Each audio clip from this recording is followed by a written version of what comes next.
So, welcome to Signal and Insights, the podcast exploring how leaders in the research and data space are navigating today's challenge. I am Gabriel Velez, CEO of Crowd Answers. This show is about what's really working, the trends shaping the industry, the hard problems worth solving, the decisions that actually move the needle. Not fluff, just signal. Today, I am joined with Sami Fleischner, Client Solutions Associate Director at Verasight, a company on a mission to bring verified, trustworthy survey data back of the center of market research. Sami leads client relationships and business development and has personally revealed how Verasight goes to market. Sami, welcome to Signal and Insights. Thanks so much for having me, Gabriel. I'm excited for our conversation today. That's good. So let's start at the beginning. If you can tell me a little bit about your background and what led you to the role you're in now. Yeah, sure. Happy to. So, I've always been interested in both higher education and market research. And when I first started my career, I worked for a firm that specialized in survey research, specifically for what college students wanted in the early career job market and internship market. From there, I segued into traditional market research, definitely a bigger landscape where we were industry agnostic, working with a platform, very interactive for clients, both on the corporate side, nonprofit, government agencies, and more. And then Verasight came along, and I felt like it was the perfect combination of all of my interests. Higher education, in the sense where we're working with a lot of academic researchers here, but also having that pulse on the market, survey research, and having real human responses to really important topics. So that's a little bit about my background and how I ended up at Verasight. That's perfect. And your first go the client solution at Verasight. What surprised you most about the company, the industry, or the clients? Yeah, I was really interested and surprised about our data quality. I knew it was incredibly high, but our team is working on so many variations and iterations of keeping that human responses at the center of exactly what we do. There's been a lot of conversation, which I'm sure we'll touch on, about AI, LLMs, synthetic data, and our team works really hard to ensure that our respondents are verified, they're human, and also that they're just normal people who are answering questions for the sake of giving their opinions and thoughts to researchers alike. So I love being so pleasantly surprised about the data quality. That was one thing that actually led me to accept the job offer was the data quality of the work that we produce at Verasight. That's completely right. I mean, the data quality is on the central point, specifically right now, how, AI is evolving in the middle of everything, right? So, Yeah. yeah. Yeah, and I have seen that you have been a driver of change internally. What did you find when you there to Verasite, and what have you been doing differently since? Yeah. When I first arrived at Verasight, we had a lot of reach at universities in terms of our clients. But as time has continued to move on, I've noticed that continuing to expand for a couple reasons.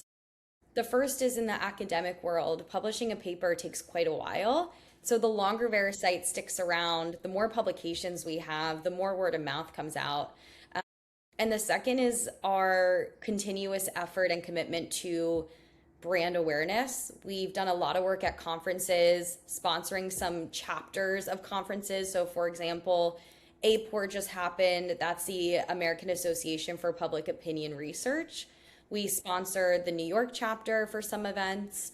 And that's just one great example of how, as we've continued to go to these conferences year over year, our brand awareness grows and our credibility grows as well, because now there's folks at these conferences and researchers at these conferences who really believe in us and who use our services, which there's nothing better than a client giving you a referral versus you going out and trying to pitch yourself.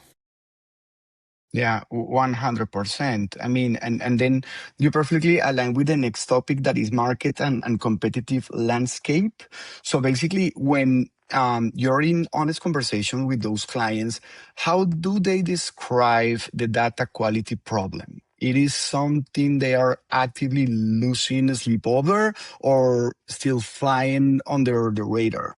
Yeah, I would say I probably get at least 5 questions a week, if not more, from clients about data quality. There was an article that came out late last year around data quality and AI bots essentially taking surveys for real people instead of those humans taking surveys themselves. This has been the number one issue I've seen come across my desk over the past 6+ months.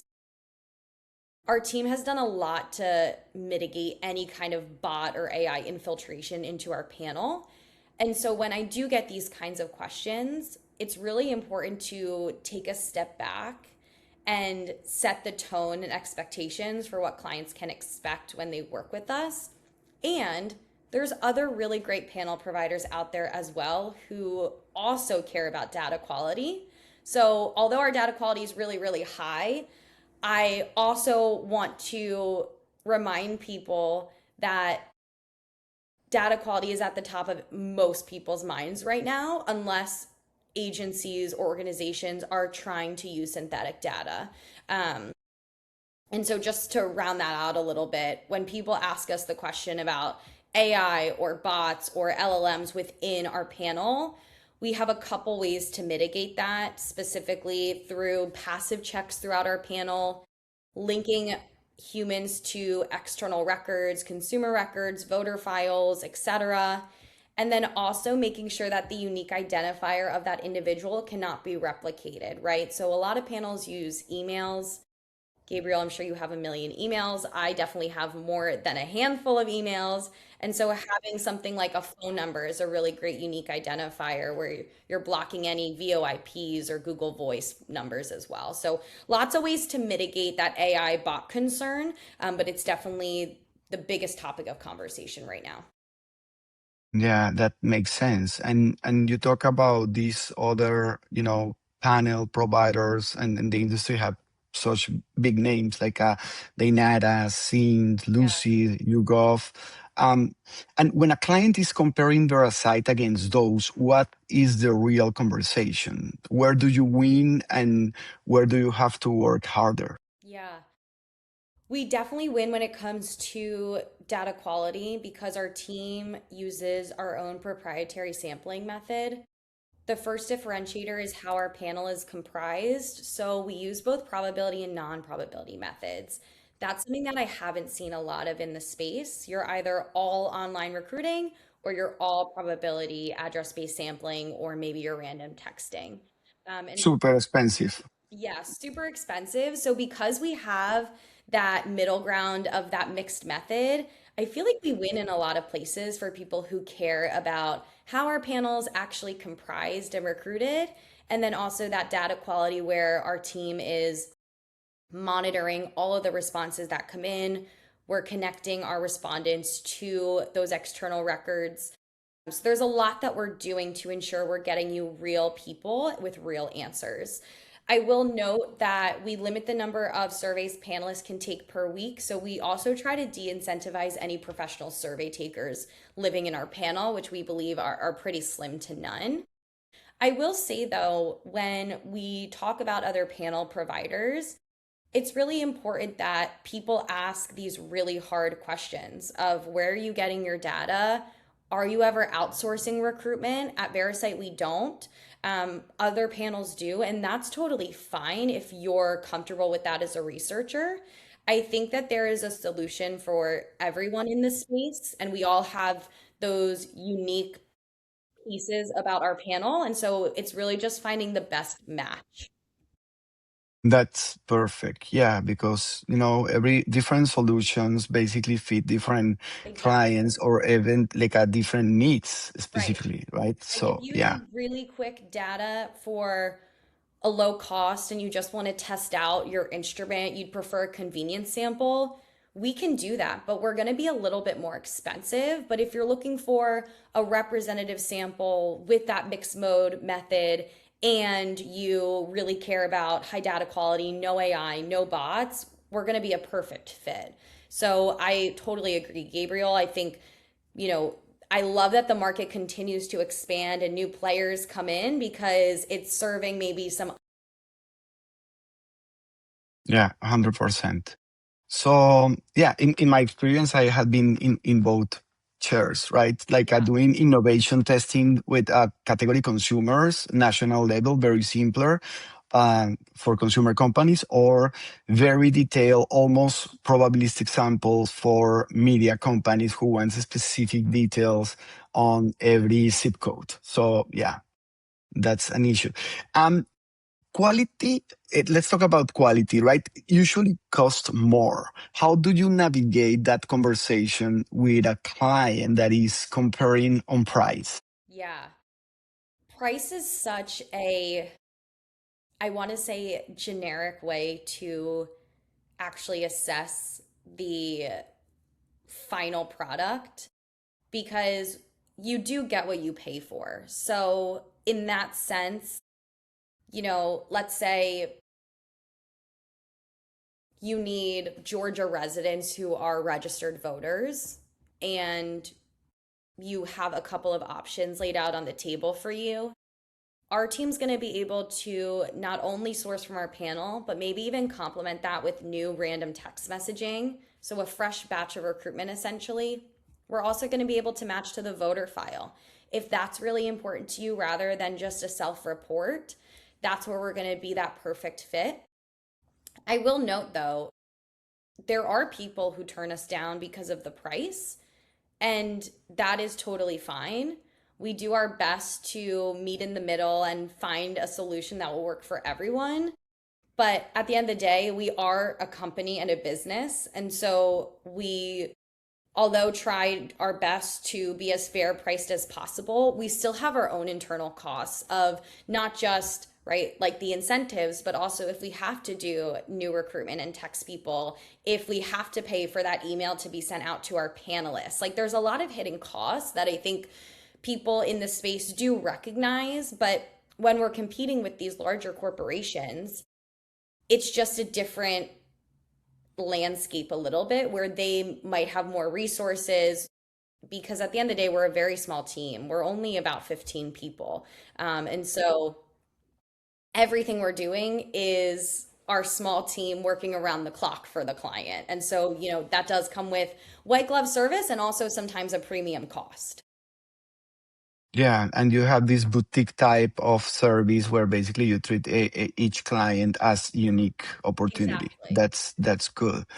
And on that, how do your clients typically perceive Verasight before they have used you, and how those that shift once they have seen the data? Yeah. So we do something really amazing at all of our conferences that we attend. We essentially have a try before you buy method. So we are offering people at the conference to add one question to our upcoming nationally representative survey. Goes out to 1,000 US adults. They get the raw data, also a report with weights, crosstabs, top lines. And this is where I see a lot of our momentum come from. Specifically, people come to our booth, they submit a question, they love the results, and they now believe in the product and feel comfortable making that jump to essentially try us out and give us a chance. When people are unfamiliar with Verasight, they're usually reaching out because they saw us through a publication, met us at a conference, or heard about us through a referral. And so those initial conversations are really just exploratory and for not just them, but for our team also to understand, right? Do you have a problem that we can help find a solution for? Or is this out of our scope? We never want to overpromise and underdeliver.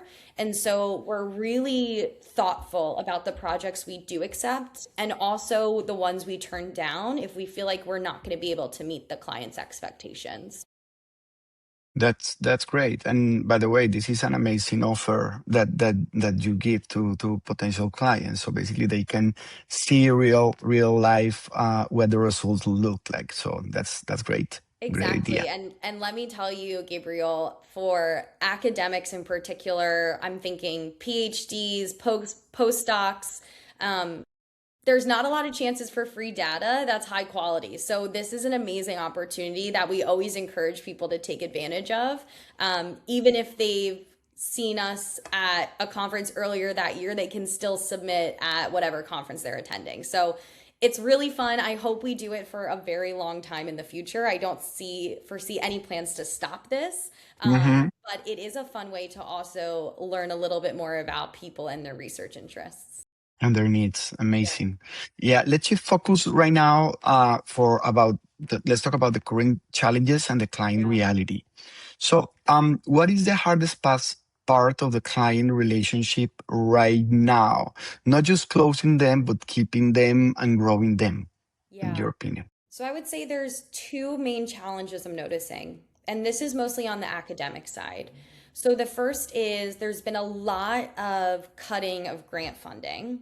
And as you know, in the academic space, if National. you don't have grants and you don't have funding, you can't do research. So even if you really want to work with us, you might not have the funds to at the moment, which is a challenge, of course. And we also want to ensure that the academics are producing research and publishing because that's part of their job. It's also important to the general public. The second challenge, and this hits on your second point about retaining clients, is people have projects here and there. Typically, there's no real cadence unless you're working with a corporate company where they're fielding surveys every single month, every single quarter. Academics are not necessarily tied to a particular time of year where every single fall they run a survey. This is a huge challenge in our work because we can't always predict when a project's going to come in. Actually, just this week, we've had like 10 projects launch. And as I noted earlier, we have quite a small team. So that's a lot of work for our team, kind of out of the blue in the middle of a week. So forecasting is really, really important to our role, but it is a bit in flux and not always super reliable. So I think that's a challenge in every industry, but a major challenge we face. Okay, okay, but it's a happy problem to have, right? Yeah, Because it means that you're getting clients and momentum, so that's good. yeah. So on that, what's the most common objection or frustration you keep hearing? I mean, the things that just keep coming up from clients. Yeah, I think until we have the opportunity to explain our methods in place to reducing AI and bot infiltration, it is the number one concern I hear. In regards to objections, I would say probably price. It doesn't happen quite as frequently as you'd anticipate, but most offers that we lose or most bids we lose is typically because our pricing is quite high. It is relatively comparable to some other really high quality panels, but Okay. like I mentioned earlier, if we're doing a niche audience or some custom recruitment, that's going to cost us more money and so therefore the client more money. Okay, until they understand the value, they see, that they need to be able to afford it, right? Exactly. And I'm not sure if this is super relevant on the corporate side, but on the academic side, a lot of institutions will actually require academics to get like two or three quotes to prove essentially why they should go with whichever. With this provider. Exactly. And because our unique value essentially is that mixed mode methodology and recruitment strategy, we're not super comparable. So it's very confusing, or I want to say detail oriented, for the institutions to actually take a holistic look at those quotes and not just see the numbers, which is a challenge. Yeah, they need to understand how you're sourcing participants, your method, in order to compare apples to apples. So, yeah, Exactly. yeah. And think about the clients you have the best outcome with. Can you walk me through one of those stories? What make it work?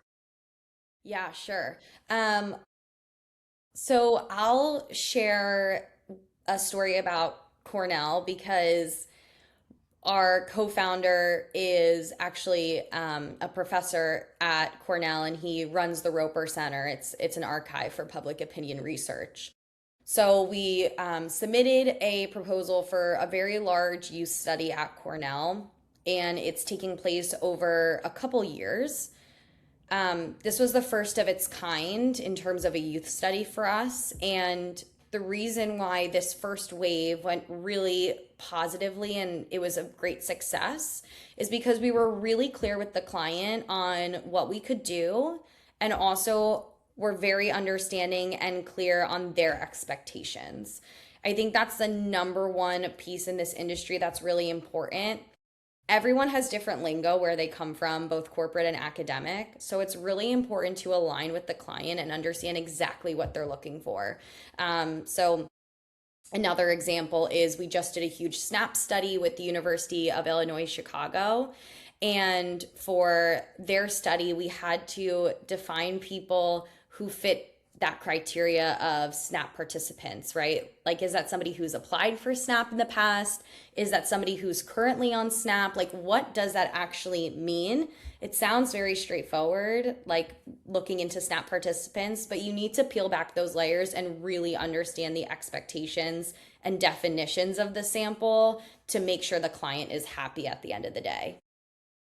Yeah, because then when you start slicing and dicing, the sample can get very little, and then basically you won't get the representativity that the client wants. So you need to be sure that you, from the beginning, understand how data will lay down and then define the sample from the beginning. Yeah. Exactly. Something I learned very early on in this role when I first joined was defining the sample in very clear expectations. Because even a simple request of, we'd like to oversample suburban residents. Are you going by the census definition of suburban? Is it a self-report? Do you need zip codes to verify that? Like, what does that actually mean? And so, even something as simple as where somebody lives or what kind of area can actually get pretty complex if you don't ask the right questions. Yeah, I agree. And love that story. And when you get that a client that like that approach, that consultative approach, how do you go out and find more of them? How do you find more of them basically telling that story? Yeah. Yeah, most of our work actually comes through referrals. So typically, when somebody does a project with us and feels like we've, you know, finalized a really amazing data set and final delivery, they're usually the ones to spread the word. I know that puts a lot of onus on the client, but we are doing our best to do some more outbound um, outreach and share our successes, like the one I just talked through. Um, but in the academic space, people are pretty wary of any kind of sales people at all. And so we try to get most of our work through referrals and creating those long-standing partnerships. I love to say that sales is the long game and you're really selling yourself, not necessarily even the product. There's people who I've worked with in the past who I've loved working with so much. I will hire them no matter where I go. And I think it's the same for a survey research provider. If we do a really good job, right, even at that conference, and they've had a great experience with us, then maybe in 5 years, when they have grant funding or money through their institution, they're going to reach out and remember that really positive interaction they had with us. Again, I know that's somewhat wishful thinking. We obviously do a lot of steps in between to keep people engaged with us and to keep our brand awareness live and active. But I think those human to human connections, jumping on a call with somebody, meeting somebody in person, going to campus and connecting with a professor goes a really, really long way, especially given this very virtual world we're living in right now. Yeah, 100%. I believe that this is one of the key methods in our industry, just Yeah. like voice, referrals, all that. That's great. So let's change a little bit the conversation about market research and AI, right? Yeah. That is the biggest conversation in every industry right now. But in market research is especially complicated because it's both a tool and a threat. Yeah. And where do you see it it is genuinely helping and where it's doing real damage? I think for AI in particular, there's a couple ways it's working really well. There's a lot of great data that lives on the internet, and AI can help summarize things, analyze reports for you, but I wouldn't trust it to pull data for you. And this kind of leads into a little bit of the synthetic sampling. Like I mentioned before, we are really focused on human responses. But we do have a paper coming out soon about the performance of synthetic data. However, we've noticed from not just this upcoming paper, but a couple papers in the past as well, synthetic data just falls a little bit short of the accuracy that our clients need. And so, for those reasons, I'm curious to see how different companies are integrating AI and synthetic data into either their panels or just data they put out into the world. I know that won't be the next steps for Verasight in particular, but I do think it'll be interesting to see how that changes the landscape. Yeah, because this is evolving very quickly, right? It's not longer, as we mentioned, talking about what happened in 5 years, but what will happen Right. in 6 months. Yeah. Exactly. And maybe you mentioned already some of this, how AI is showing it up inside of Verasight. Where does it fit in your model and where it does not? Yeah. So AI doesn't show up in too many places in Verisight at the moment. Now, again, that could change. As you mentioned, Gabriel, the market space is changing so quickly. But for now, all of our work essentially is done manually by our team. The one place we have seen AI give us a huge benefit is our tool called Doc to Survey. It's a new AI programming agent that someone on our team built. It turns any Word document or Google Docs into a programmed survey that is compatible with Qualtrics. So it'll We actually turn program this directly and basically you can exactly. feed it into Qualtrics. Yeah. Okay. I will say though, you know, AI is a tool. And so even though this is an amazing tool, Doc to Survey, we always recommend looking over it, make sure there's no changes that you want to make sure everything looks correct. Um, because it's not perfect, but it is one way that AI is helping, us as researchers and also our clients speed up the first part of the actual research, which is programming your survey, which I know researchers find quite tedious and annoying. And so this now exists with the help of AI to better support and speed up that process. Yeah, that makes sense.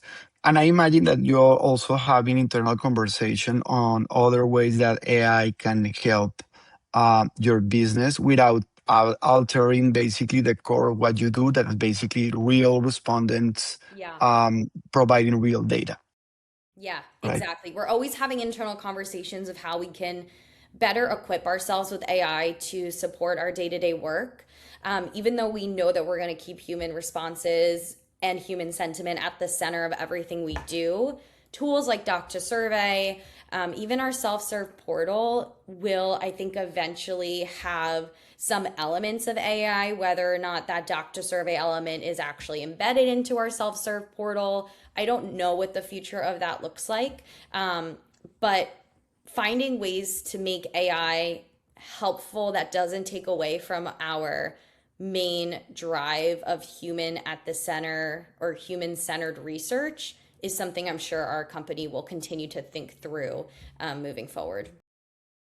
I am 100% with you. I think that's the real conversation, how we keep the human in the center, or us as a researcher, the respondents as well, and we are able to use these tools. But as you mentioned, it's not about the piano, it's about the pianists, right? It's the music that you're able to basically produce with all these tools. So that's great.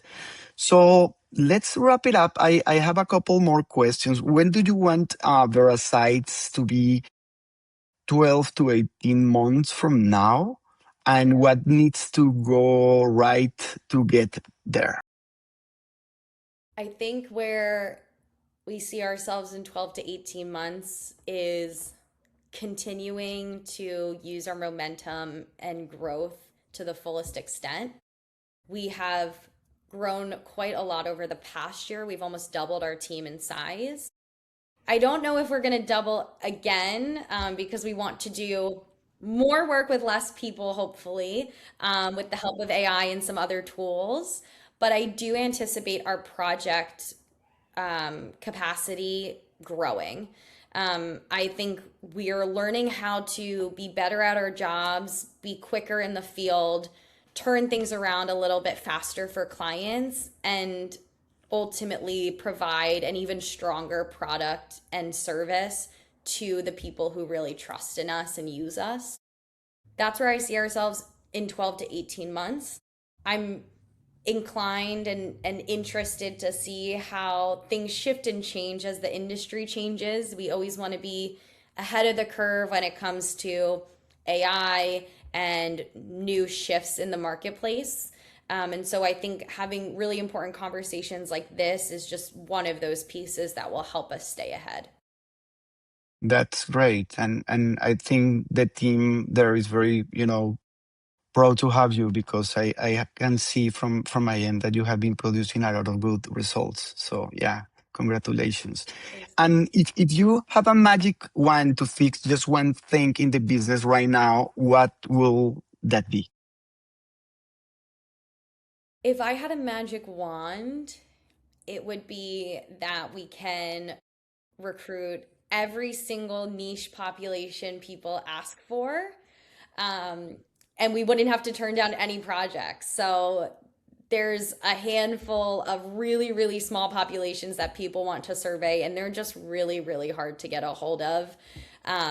Just one off the top of my head are, somebody wanted to do like oncologists for people in specific states. Like that's really, really challenging, even when we can match two external medical licenses. You know, doctors is one thing, but once you get down to really, really small specialties, it's quite challenging and very expensive.